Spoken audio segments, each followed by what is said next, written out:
नमस्कार दोस्तों, आपका बहुत बहुत स्वागत है आज की कहानी में। उम्मीद करता हूँ आप सब लोग अच्छे होंगे, खुश होंगे। दोस्तों, कई बार कुछ चीज़ें, कुछ कहानियाँ, कुछ किस्से ऐसे सुनाई देते हैं जिसको लेकर बहुत सवाल मन में आते हैं, लेकिन शायद से जवाब किसी के पास भी नहीं होता है। कुछ घटनाएं ऐसी होती हैं इस दुनिया में, हम लोगों के बीच में, जिसको सुनने के बाद ऐसा लगता है कि ये तो इम्पॉसिबल है, लेकिन वो घटना सही में घटी हुई होती है और कुछ ना कुछ सच्चाई भी होती है उस घटनाओं में। कभी कभी ऐसा लगता है कि शायद से ये घटना झूठ तो नहीं है, या लोगों की मनगढ़ंत कहानियों का कोई हिस्सा तो नहीं है इस घटना को लेकर। लेकिन जब ऐसी घटनाओं पर काम किया जाता है और सच्चाई को निकाला जाता है, सच्चाई को जानने की कोशिश करी जाती है, तो तब समझ में आता है कि हाँ, कुछ तो सच्चाई थी इस घटना में। तो आज जो मैं कहानी सुनाने जा रहा हूँ, सुनने में बहुत अजीब सा लगेगा और लगेगा कि ऐसा भी कुछ हो सकता है क्या इस दुनिया में। तो शायद से इस कहानी को लेकर मेरा जवाब होगा हाँ, ऐसा हुआ है, क्योंकि सही में ये रहस्यमयी घटना घटी है इस दुनिया में, हम लोगों के बीच में। शायद से आज भी इस रहस्य को सुलझाया नहीं जा सका है। एक शख्स जो पहले उड़ते हुए प्लेन को आसमान में ही हाईजैक कर लेता है, फिर हाईजैक के बदले में पैसे मांगता है, उसको पैसे भी मिलते हैं, और जिस देश के प्लेन को हाईजैक किया था हुआ था, उसी देश के 2 फाइटर जेट उस प्लेन के पीछे चल रहे थे, ताकि जब प्लेन को लैंड किया जाए कहीं पर भी, तो उस शख्स को पकड़ा जा सके। प्लेन लैंड भी करता है, फिर उस प्लेन में धावा बोला जाता है। सभी नागरिक मौजूद थे उस प्लेन में, लेकिन जिसने पैसा वसूला था वो गायब हो चुका था। उड़ते प्लेन से एक शख्स गायब हो गया, उसको ज़मीन खा गई कि आसमान निकल गया, ये किसी को भी आज तक पता नहीं चला है। तो आज की कहानी ऐसी रहस्यमयी कहानी और शायद से दुनिया की पहली ऐसी रहस्यमयी हाईजैकिंग की कहानी है। कहानी अमेरिका से है। 25 नवंबर को थैंक्स गिविंग डे बनाया जाता है अमेरिका में। लोग एक दूसरे को गिफ्ट देते हैं, अपना शुक्रिया अदा करते हैं। इसको काफ़ी जश्न के साथ बनाया जाता है अमेरिका में। तो थैंक्स गिविंग डे 25 नवंबर को बनाया जाता है, और ये जो आज की कहानी है वो 24 नवंबर की है। अमेरिका में एक शहर है पोर्टलैंड। तो ये कहानी पोर्टलैंड से शुरू होती है और कहानी 24 नवंबर 1971 की है, जब पोर्टलैंड एयरपोर्ट पर एक शख्स पहुंचता है। एयरपोर्ट पर ज़्यादा भीड़ नहीं थी, क्योंकि अगले दिन अमेरिका में थैंक्स गिविंग डे फेस्टिवल था, तो शायद से ज़्यादातर लोग उस फेस्टिवल में लगे हुए थे, तो एयरपोर्ट पर भीड़ बहुत कम थी। तो वही शख्स जो एयरपोर्ट पर आया था, वो एक काउंटर पे जाता है और एक टिकट लेता है। टिकट सिर्फ एक तरफ की थी, और वो था पोर्टलैंड से सिएटल के लिए। करीब इस शख्स की उम्र 40 से 42 साल की थी, और टिकट लेते वक्त वो अपना नाम बताता है डैम कूपर। टिकट लेने के बाद वो अपना बोर्डिंग पास लेता है, फिर चेकिंग करता है, और चेकिंग करने के बाद फ्लाइट में जाता है और बैठ जाता है।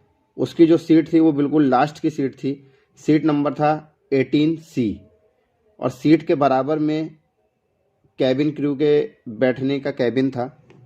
सीट पर बैठने के बाद कुछ स्नैक्स और कुछ कॉफ़ी, और एक कॉफ़ी ऑर्डर करता है डैम कूपर।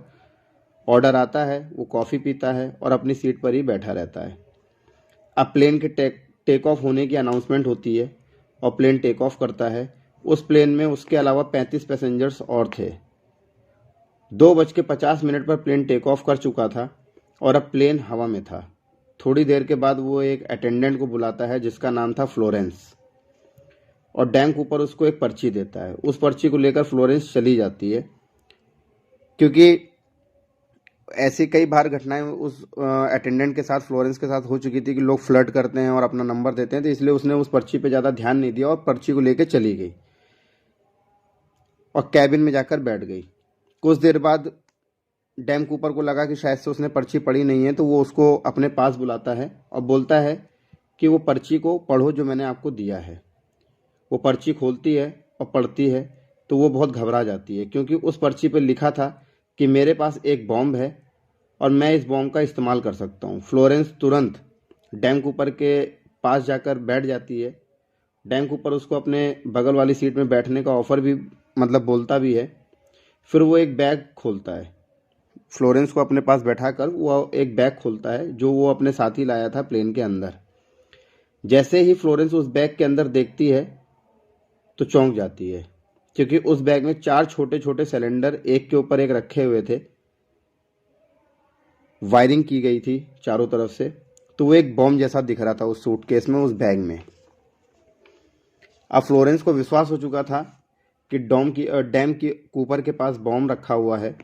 अब डैम कूपर उसको एक पर्ची फिर देता है, और उस पर्ची में लिखा था कि अब तुम और इस प्लेन में मौजूद सभी लोग मेरे कब्जे में हो, और ये प्लेन हाईजैक हो चुका है। इस बात को सुनकर फ्लोरेंस घबराती है, और फिर वो धीमे शब्दों में, दबे शब्दों में पूछती है कि तुम चाहते क्या हो। अब डैम कूपर फिर उसको एक पर्ची देता है, और उसमें लिखा था कि क्योंकि अब तुम सब लोग मेरे कब्जे में हो, अगर किसी ने कुछ भी करने की कोशिश करी, कुछ भी होशियारी करने की कोशिश करी, तो मैं इस प्लेन को उड़ा दूंगा इस बॉम्ब से जो मेरे पास है। डैम कूपर की डिमांड भी उस पर्ची पे लिखी हुई थी। वो ये थी कि $2 लाख कैश, और वो सारा कैश, हर नोट $20-20 का होना चाहिए, इस तरीके से उसने मांगा था। 4 पैरासूट, और इस प्लेन में ईंधन भरवाना था। ये 3 उसकी डिमांड थी। जिस प्लेन को उसने हाईजैक किया था उस प्लेन में ईंधन भरवाना था, फ्यूल भरवाना था। तो ये 3 उसकी डिमांड थी। $2 लाख कैश, सारे नोट $20-20 के होने चाहिए, 4 पैरासूट, और हवाई जहाज में, जिस हवाई जहाज को उसने हाईजैक किया था उसमें फ्यूल भरवाना था। ये 3 डिमांड थी। ये डिमांड सुनकर फ्लोरेंस तुरंत प्लेन के पायलट के पास जाती है, कैप्टन जो थे उस प्लेन के, और सारा माजरा बताती है कि अगर उसकी, और ये भी बताती है कि अगर उसकी मांगे पूरी नहीं की गई तो वो उस प्लेन को उड़ा देगा, पैसेंजर्स के साथ, पैसेंजर्स सहित। उस प्लेन के जो पायलट थे या कैप्टन थे उसका नाम था मिस्टर विलियम्स। ये बात सुनकर कैप्टन विलियम्स सिएटल के एटीसी में संपर्क करते हैं, जहाँ पे ये जहाज जा रहा था सिएटल, उस बार वहाँ के एटीसी से संपर्क करते हैं और सारी चीज़ें बताते हैं, और डैम कूपर की डिमांड को भी बताते हैं, और बताते हैं कि अगर उसकी डिमांड को पूरा नहीं किया गया तो वो पैसेंजर सहित पूरे प्लेन को उड़ा देगा। एटीसी में जैसे ही ये खबर दी जाती है, सिएटल के पूरे एयरपोर्ट पर हड़कंप मच जाता है। उसके बाद एफबीआई, एयरपोर्ट सिक्योरिटी, पुलिस को, सबको अलर्ट पे रखने को बोला जाता है, और एफबीआई और पुलिस पोर्टलैंड के एयरपोर्ट से इस पैसेंजर्स की, मतलब ये जो डैम कूपर था इसके बारे में जानकारी निकालते हैं पोर्टलैंड के एयरपोर्ट से, जहाँ से वो बैठा था। उसके बाद डैम कूपर प्लेन में पायलट और फ्लोरेंस से बोलता है कि जब तक मेरी डिमांड को नहीं माना जाएगा तब तक प्लेन सिएटल एयरपोर्ट पर लैंड नहीं करेगा, और पायलट को बोलता है कि अगर तुमने जरी से भी होशियारी करने की कोशिश करी तो अच्छा नहीं होगा। मतलब पूरा उसका इरादा ये था कि अगर आपने मेरे इजाज़त बिना अगर आपने प्लेन को लैंड करवा दिया तो मैं इस बॉम्ब को मतलब एक्टिवेट कर दूंगा और प्लेन को उड़ा दूंगा इस बॉम्ब से, पैसेंजर सहित। उस पैसेंजर्स में ऑलरेडी 35 पैसेंजर्स थे, 36वां डैम कूपर था, और साथ ही साथ 8 से 9 क्रू मेंबर्स थे, पायलट और को पायलट को मिला के। अब ये खबर प्लेन का कैप्टन एटीसी तक पहुंचाता है, तो फिर सिएटल एयरपोर्ट पर एफबीआई पुलिस ये प्लान बनाती है कि एक बार वो नीचे आ जाए, उसको पैसे दे दिए जाएं, पैसेंजर्स की जान को बचा लिया जाए, उसके बाद उसको कहीं ना कहीं तो पकड़ ही लेंगे, क्योंकि कहीं ना कहीं तो वो प्लेन को लैंड करवाएगा और उतरेगा। तो इस प्लान के बाद एटीसी से ये खबर दी जाती है पायलट को कि हम उसकी हर डिमांड को पूरा करेंगे, लेकिन वो प्लेन को पहले लैंड करे, क्योंकि बिना लैंड किए ये सारी चीज़ें या ये सारी डिमांड पूरी नहीं की जा सकती हैं। उसके बाद प्लेन का पायलट जो कैप्टन था विलियम, वो डैम कूपर को खबर देता है कि उसकी डिमांड मान ली जाएगी, और मान ली गई भी है। जब ये खबर डैम कूपर को दी गई तब शाम के 5:30 बज चुके थे। उसके बाद जब ये खबर कूपर को दी जाती है कि उसकी सभी डिमांड को मान लिया गया है, और कूपर पायलट को बोलता है कि ठीक है, अब प्लेन को सिएटल एयरपोर्ट पर लैंड करवाओ। 5:45 पर प्लेन को सिएटल एयरपोर्ट के पे लैंड करवाया जाता है। लैंड करवाने से पहले ही कूपर ने प्लेन के सभी विंडो पर पर्दे डलवा दिए थे, ताकि बाहर खड़ी पुलिस या एफबीआई या सिक्योरिटी गार्ड को अंदर क्या चल रहा है या अंदर की क्या मूवमेंट है इसके बारे में पता ना चल पाए। अब प्लेन लैंड हो चुका था और एक अलग रनवे पर खड़ा किया गया था प्लेन को, ताकि अगर डैम कूपर बॉम्ब को एक्टिवेट भी कर दे और अगर कुछ घटना होती है तो प्लेन के साथ साथ और दूसरे प्लेन्स में प्रॉब्लम ना आए या एयरपोर्ट में प्रॉब्लम ना आए, इसलिए प्लेन को बहुत दूर रनवे में ले जाके खड़ा किया गया था। प्लेन के रुकने के बाद उस प्लेन को सिक्योरिटी वाले, पुलिस FBI सब लोग घेर लेते हैं चारों तरफ से, लेकिन कोई भी रिस्क नहीं लेना चाहता था, इसलिए बिना इजाज़त के कोई भी प्लेन के अंदर नहीं जाता है, क्योंकि उनको मालूम था कि डैम कूपर अंदर ही है, प्लेन के अंदर ही है, और डैम कूपर के पास बहुत बड़ा बॉम्ब भी है। अब डैम कूपर के मुताबिक एयरपोर्ट के मैनेजर जो था उसको $2 लाख और 4 पैराशूट लेकर प्लेन के अंदर भेजा जाता है। जब तक ये चल रहा था तब तक प्लेन में फ्यूलिंग का काम चालू कर दिया गया था, जो उधर एयरपोर्ट के जो हेल्पर्स थे उनके द्वारा। जब एयरपोर्ट का मैनेजर प्लेन के अंदर जाता है तो मैनेजर डैम कूपर से बोलता है कि आपसे कुछ बातचीत करना चाहते हैं कुछ लोग, लेकिन कूपर डायरेक्टली मना कर देता है कि मुझे किसी से कोई बात नहीं करनी है। अभी भी पैसेंजर्स प्लेन के अंदर ही थे। उसके बाद एयरपोर्ट का मैनेजर प्लेन से बाहर चला आता है।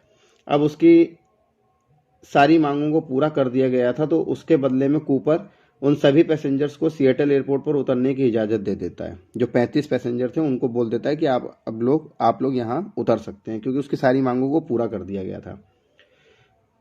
इसके बाद सभी पैसेंजर्स एक एक करके प्लेन से नीचे उतरते हैं और बाहर आते हैं। इसके बाद जितने भी क्रू मेंबर्स थे उनको भी उतरने को बोल देता है कूपर, लेकिन फ्लोरेंस और एक क्रू मेंबर को प्लेन के अंदर ही रोक लेता है। अब प्लेन में 2 क्रू मेंबर थे, एक पायलट था, एक को पायलट था और खुद कूपर था। कुल मिला के 5 लोग अभी भी प्लेन के अंदर थे, कूपर को मिला के। इसके बाद प्लेन में ईंधन भर चुका था। अब कूपर पायलट को बोलता है कि प्लेन को टेक ऑफ करो। पायलट के पास कोई चारा नहीं था, तो पायलट प्लेन को टेक ऑफ कर लेता है। FBI या पुलिस चाह कर भी कुछ नहीं कर पाते हैं, क्योंकि प्लेन के अंदर अभी भी बॉम्ब कूपर के पास ही था और अभी भी एयरपोर्ट के 4 मेंबर्स प्लेन के अंदर ही थे, जिसमें से 2 क्रू मेंबर, एक को पायलट और एक पायलट, और 5वां कूपर खुद। अगर पुलिस या FBI के लोग कुछ भी करते तो हो सकता था कि कूपर प्लेन को रनवे में ही उड़ा देता उस बॉम्ब से। इसलिए उन्होंने प्लेन को टेक ऑफ होने दिया, सिर्फ ये सोचकर कि कहीं ना कहीं पर तो प्लेन को लैंड करवाएगा ही, क्योंकि उसको भी नीचे उतरना है, और जब वो प्लेन को लैंड करवाएगा और बाहर निकलेगा तब उसको वहाँ पकड़ लेंगे और वो पैसे जो उसको दिए हैं वो भी वापस ले लेंगे। अब एक बात बता दूं यहाँ पे आप लोगों को, कि आप सभी को, कि यहाँ पर FBI ने सिर्फ एक चालाकी करी थी, वो ये कि उसको डैम कूपर को उन लोगों ने जो भी पैसे दिए थे वो सभी नोट के नंबर जो है उन्होंने अपनी डायरी में लिख लिए थे, और साथ ही साथ जो भी मतलब उसको नोट दिए थे वो सारे के सारे L सीरीज के थे, मतलब कि L सीरीज से स्टार्ट थे। तो ये एक चालाकी करी थी FBI के लोगों ने। खैर 7:40 पर प्लेन फिर से टेक ऑफ करता है और अब प्लेन फिर से हवा में था। उसके बाद कूपर प्लेन के पायलट को 2 से 3 चीज़ें बोलता है। पहली ये कि प्लेन की ऊंचाई 10,000 फीट से ज़्यादा नहीं होनी चाहिए। दूसरी शर्त ये कि प्लेन की स्पीड मिनिमम होगी, मतलब कि जितनी कम स्पीड में प्लेन चल सकता है उतनी ही कम स्पीड में उसको चलाया जाए। तीसरी शर्त थी कि प्लेन के पीछे वाले दरवाजे का लॉक जो है उसको खोल दिया जाए और प्लेन को मैक्सिको की तरफ लेकर चला जाए। अब पायलट मैक्सिको की तरफ प्लेन को लेकर चल रहा था। तभी प्लेन का पायलट कूपर से बोलता है कि जिस स्पीड में आप प्लेन चलाने के लिए बोल रहे हैं, उड़ाने के लिए बोल रहे हैं, उस स्पीड में अगर हम मैक्सिको नहीं पहुंच पाएंगे और मैक्सिको पहुंचने से पहले हम लोगों को एक बार फिर से प्लेन में रिफ्यूलिंग करवानी होगी, तो जिसके लिए हमको फिर से दोबारा लैंड करना पड़ेगा किसी न किसी एयरपोर्ट पे। जिसको लेकर कूपर साफ मना कर देता है कि नहीं, ऐसा कुछ नहीं होगा, दूसरा कुछ आइडिया बताओ। तो तब मतलब वो पायलट बोलता है कूपर से कि ठीक है, अगर आपको लैंड नहीं करवाना है तो इतनी फ्यूल में तो मैक्सिको नहीं जा पाएगा, लेकिन मैक्सिको से पहले एक रीनो जगह आएगी, उसके एयरपोर्ट पे इस मतलब जहाज को लैंड करवा सकते हैं। तो कूपर उसकी इस बात से, पायलट की इस बात से सहमत हो जाता है और बोलता है ठीक है, तुम रीनो के एयरपोर्ट पे ही लैंड करवा देना इस जहाज को। जब प्लेन आधा रास्ता तय कर लेता है तो प्लेन में जो 2 क्रू मेंबर्स जो मतलब कॉकपिट के बाहर बैठे थे कूपर के साथ, पीछे वाले मतलब हिस्से में जहाँ पे पैसेंजर्स की सीट होती है, तो कूपर उनको बोलता है कि आप सभी लोग अब कॉकपिट के अंदर चले जाओ और दरवाज़ा बंद कर लो कॉकपिट का। कॉकपिट प्लेन की वो जगह होती है जहाँ पर पायलट और को पायलट बैठकर जहाज को उड़ाते हैं। उसके बाद कॉकपिट का दरवाज़ा होता है और फिर प्लेन का बाकी सारा हिस्सा होता है जहाँ पे पैसेंजर्स के बैठने की सीट होती है। तो अब उसने सभी लोगों को कॉकपिट के अंदर भेज दिया और ये बोला कि जब तक प्लेन लैंड ना हो जाए तब तक कोई भी कॉकपिट से बाहर नहीं आएगा। अगर किसी ने कॉकपिट से बाहर आने की कोशिश करी तो मैं अच्छा नहीं होगा किसी के साथ, और हो सकता है कि मैं इस बॉम्ब को एक्टिवेट कर दूं। ये धमकी भी देता है बाकायदा। अब सब लोग कॉकपिट के अंदर चले गए। अब बाहर पूरे प्लेन में सिर्फ कौन था? वो था कूपर बचा हुआ था, जो बैठा हुआ था पीछे। अब प्लेन उड़ रहा है और 8:15 का टाइम हो चुका था उस समय तक, और करीब 8:30 बजे के आसपास अचानक पायलट को लगता है कि प्लेन में एयर प्रेशर ज़्यादा है, जिसकी वजह से प्लेन का बैलेंस डगमगा रहा है और प्लेन कभी भी क्रैश हो सकता है। और अगर इसी तरह से चलता रहेगा तो क्रैश होने की संभावना ज़्यादा है। पहले सभी लोग कॉकपिट के अंदर चेक करते हैं, लेकिन कॉकपिट के अंदर ऐसा कुछ भी मिला नहीं जिसकी वजह से प्लेन के अंदर एयर प्रेशर बढ़ रहा हो। लेकिन फिर पायलट को लगता है कि महसूस होता है उसको कि प्लेन में जो एयर प्रेशर बढ़ रहा है वो प्लेन के पीछे वाले हिस्से से बढ़ रहा है। अब सब लोग क्या करें, पीछे पीछे तो डैम के ऊपर बैठा हुआ है और उसने कॉकपिट से बाहर आने के लिए मना भी किया है, लेकिन फिर भी को पायलट धीरे से कॉकपिट का दरवाज़ा खोलता है और जब देखता है तो चौंक जाता है, क्योंकि प्लेन का पीछे वाला जो दरवाज़ा था वो पूरी तरह से खुला हुआ था और उसी से हवा अंदर आ रही थी। जिसके बाद वो भागते हुए जाता है और दरवाज़ा बंद करता है। लेकिन उस दरमियान में वो इतना घबराया हुआ था कि उसकी नज़र कूपर के ऊपर गई ही नहीं कि कूपर उस प्लेन में है कि नहीं है, अगर है तो कहाँ है। इतना वो घबराए हुए थे कि कूपर पर उसकी नज़र गई नहीं, और दरवाज़ा बंद करके फिर से भाग के कॉकपिट के अंदर आ जाता है और कॉकपिट का दरवाज़ा फिर से बंद कर देता है। अब प्लेन का बैलेंस बन चुका था और फिर रात में 10:15 पर यह प्लेन रीनो के एयरपोर्ट पर लैंड करता है। यहाँ मैं आप लोगों को बता दूं कि जब ये प्लेन सिएटल से उड़ा था पैसे लेकर, कूपर ने जिस एयरपोर्ट से पैसे लिए थे सिएटल के एयरपोर्ट से, और फिर जब दोबारा टेक ऑफ के लिए बोला गया था तो उस प्लेन पे नज़र रखने के लिए अमेरिका के 2 फाइटर जेट उस प्लेन के पीछे चल रहे थे, लेकिन वो इस तरीके से चल रहे थे कि कूपर का ध्यान उन प्लेनों पे ना जाए। मतलब कि एक जेट प्लेन उस हाई जैक प्लेन के ऊपर था और एक जेट प्लेन उस हाई जैक प्लेन के नीचे था, तो कूपर का ध्यान वैसे भी उन प्लेनों पे ना जाता, क्योंकि वो दिखाई नहीं दे रहे थे प्लेन के बाहर से। अब जैसे ही प्लेन रेनो एयरपोर्ट पर उतरता है तो प्लेन को FBI, पुलिस और कमांडोज द्वारा घेर लिया जाता है ताकि कूपर कहीं से बच के ना निकल जाए। अब प्लेन का दरवाज़ा खुलता है और पायलट, को पायलट दोनों क्रू मेंबर प्लेन के बाहर आते हैं, और अब प्लेन के अंदर सिर्फ और सिर्फ कूपर ही बचा था। अब कमांडोज के लोग प्लेन के अंदर जाते हैं और कूपर को पकड़ने के लिए, लेकिन पूरा प्लेन छान मारते हैं, लेकिन कूपर का कहीं भी अता पता नहीं होता। वो कहीं किसी कोने में, प्लेन के किसी भी कोने में दिखाई भी नहीं देता है। प्लेन का कोई भी ऐसा हिस्सा नहीं था जहां पे कूपर को ढूंढा ना गया हो, लेकिन कूपर कहीं पर भी नहीं मिला। साथ ही साथ जो पैसे का बैग था वो भी गायब था। सिर्फ वहां पर उस प्लेन के अंदर 2 पैराशूट मिले। 4 पैराशूट उसने मंगाए थे, 2 पैराशूट गायब थे, 2 पैराशूट सिर्फ वहां थे। तो कुल मिलाकर ना कूपर का पता, ना पैसों के बैग का पता, ना उन 2 पैराशूट का पता। अब सब लोग हैरान परेशान। उसके बाद उन दोनों फाइटर जेट के लोगों से पूछा जाता है कि रास्ते में कहीं कूपर कूद तो नहीं गया, लेकिन उनके मुताबिक सिएटल से लेकर के रेनो तक उन सभी लोगों की नज़र कूपर के प्लेन पर ही थी, और ऐसा कहीं लगा भी नहीं कि प्लेन के अंदर से कोई कूदा हो या पैराशूट लेकर कोई कूदा हो। इसके बाद भी तसल्ली नहीं मिली FBI को, कमांडोज को, पुलिस को। तो उसके बाद पुलिस, FBI, कई दूसरी एजेंसियों द्वारा ढूंढा जाने लगा कूपर को, लेकिन कोई भी अता पता नहीं चला। सिएटल से लेकर के रेनो तक के हर रास्ते में कूपर को ढूंढा गया, लेकिन कुछ भी ऐसा नहीं मिला जिससे ये बोला जा सके कि कूपर इस रास्ते से गया होगा। जो भी नदियां थीं, तालाब थे, झरने थे, उन सभी को भी खंगाला गया। उन सभी नदियों तालाबों में उसको ढूंढा गया, लेकिन कूपर का कोई भी अता पता नहीं था। कई लोगों का तो मानना था कि अगर कूपर प्लेन से कूद कर भागा है तो इतनी रात में प्लेन से कूदने का मतलब है कि खुदकुशी करना। बहुत लोगों का तो ये मानना है कि कूपर मर चुका है, क्योंकि रात में प्लेन से पैराशूट लेकर कोई शख्स अगर कूदता भी है तो वो बच पाए, क्योंकि ग्राउंड में सेफ लैंडिंग के लिए उजाला होना बहुत जरूरी है, ताकि ये पैराशूट हम लेके जा रहा है। और रात अंधेरे में तो इम्पॉसिबल है पैराशूट लेकर भी सेफ लैंडिंग आएगा। बहुत से लोगों का ये मानना है कि कूपर मर चुका है, लेकिन बहुत आ गया FBI द्वारा, पुलिस द्वारा, कमांडोज द्वारा, लेकिन ना कूपर की लाश मिली और ना ही वो पैसों का बैग या पैसा मिले जो वो लेके फरार हो गया था। एफबीआई ने फिर कूपर की पूरी हिस्ट्री को खंगाला, जिससे ये पता चला कि डैम कूपर नाम भी उसका नकली ही था, फर्जी पासपोर्ट भी बनवाया था उसने। लेकिन इसके अलावा पुलिस उसके बारे में आज भी कुछ नहीं जानती है कि वो कहाँ से आया था, कहाँ का रहने वाला था, परिवार रिश्तेदार क्या थे। पुलिस को या एफबीआई को उसके बारे में कुछ भी नहीं पता है।